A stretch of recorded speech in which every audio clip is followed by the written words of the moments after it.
नमस्कार दोस्तों, इन्फ्राटॉक्स के एक नए एपिसोड में आपका स्वागत है। तो चलिए शुरू करते हैं।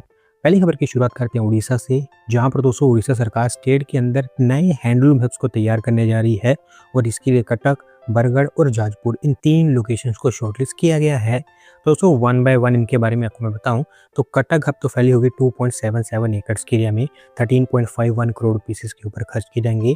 बरगढ़ हब यहाँ पर सबसे बड़ी होगी और स्पेसिफिकली एक अपैरल पार्क होगा, 9.35 एकर्स में फैला होगा, जबकि जाजपुर हब 2 एकर्स में फैला होगा और ये सबसे छोटा होगा, 15 करोड़ रुपीस इसके ऊपर भी खर्च किए जाएंगे। Administrative office, guest houses, display shops, weaving centres, exhibition areas, warehouses, training और मार्केटिंग फैसिलिटीज आपको तीनों फैसिलिटीज के अंदर बनती हुई दिखाई देंगी और होपफुली इसके चलते डोमेस्टिक इंडस्ट्री को उड़ीसा सरकार प्रोपेल कर पाएगी। अगली दोस्तों अपडेट कर्नाटका से है, जहां पर दोस्तों मैंगलोर के अंदर NH66 पर road transport and highway ministry के द्वारा एलिवेटेड फ्लाईओवर और सर्विस रोड्स के कंस्ट्रक्शन को अप्रूवल दे दी गई है और ये बेसिकली न्यू मैंगलोर पोर्ट तक रोड कनेक्टिविटी को बेहतर करने के लिए किया जाएगा। दोस्तों इस प्रोजेक्ट के अंतर्गत बेकमपट्टी से KIOCL जंक्शन के बीच में काम होना है। सबसे पहले तो 3.1 किलोमीटर का एक रोड यहाँ पर बनाया जाएगा, जिसमें 1.5 किलोमीटर का एक एलिवेटेड फ्लाईओवर भी होने वाला है, 6 लेन्स वाला। इसके साथ साथ 5.8 किलोमीटर लंबा पैरेलल सर्विस रोड भी बनाए जाएंगे दोनों साइड्स पर, जिसके चलते होगा ये कि local traffic long haul traffic से सेपरेट हो जाएगा और इसके चलते आपको यहाँ पर ट्रैफिक कंजेशन भी कम होता हुआ दिखाई देगा। 414.2 करोड़ रुपीस इसके ऊपर खर्च किए जाएंगे और स्पेसिफिकली इसके चलते आप देखेंगे कि कोस्टल कर्नाटका के एरिया में रोड कनेक्टिविटी बेहतर होगी। अगली दोस्तों अपडेट जियो थर्मल पावर को लेकर है, जहाँ पर दोस्तों देश का पहला जियो थर्मल पावर प्लांट लद्दाख के पुगा वैली के अंदर बनकर तैयार होगा और अभी फिलहाल इस प्रपोजल को लद्दाख एडमिनिस्ट्रेशन और हमारी सेंट्रल गवर्नमेंट के द्वारा अप्रूवल दे दी गई है।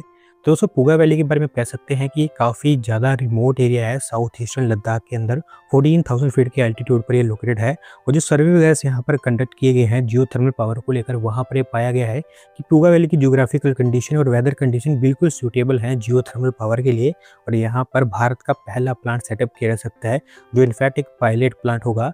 1 मेगावाट के आसपास इसकी कैपेसिटी होगी। हालांकि अप्रूवल तो इसको पहले मिल चुकी थी, लेकिन अभी क्योंकि ONGC ने यहाँ पर थोड़ा समय मांगा था तो अभी उसके लिए एक्सटेंशन भी उनको मिल चुका है।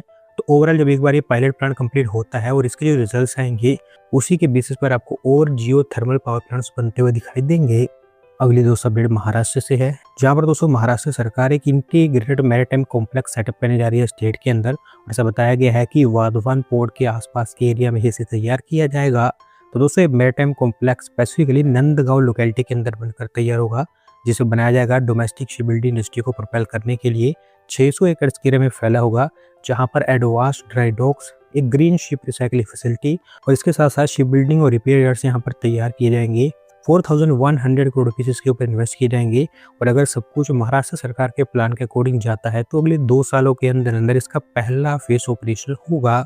अगली दोस्तों अपडेट बेंगलोर मेट्रो से है, जहां पर दोस्तों Bengaluru metro rail corporation limited ने तुमाकुरु एक्सटेंशन लाइन की DBR तैयार कर ली है और अभी इसे अप्रूवल वगैरह के लिए कर्नाटका गवर्नमेंट के पास सबमिट किया गया है।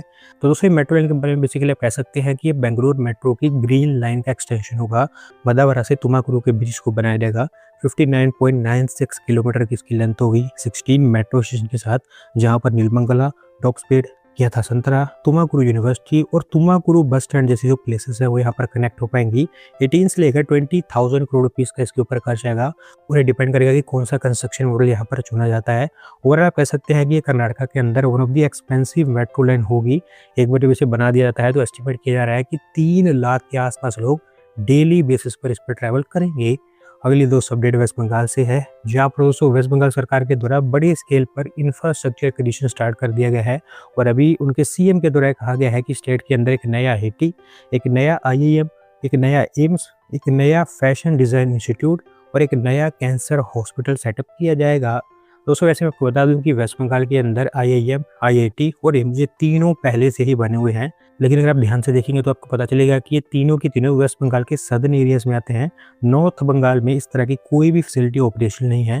तो अभी सभी की सभी फैसिलिटी जो मैंने आपको बताई हैं सारी की सारी नॉर्थ बंगाल के अंदर ही बनकर तैयार होंगी। कैंसर हॉस्पिटल स्पेसिफिकली 500 बेड की कैपेसिटी वाला हॉस्पिटल होगा। अभी फिलहाल ये तो डिस्क्लोज नहीं किया गया है कि एग्जैक्टली कौन सी लोकेशन पर इनको सेटअप किया जाएगा, लेकिन ये प्रपोजल वेस्ट बंगाल सरकार ने सेंट्रल गवर्नमेंट के पास में सबमिट कर दिया है। आगे चलकर इसको लेकर कई सारी अपडेट्स आएंगी, वो मैं टाइम टू टाइम आपके साथ में शेयर करता रहूँगा।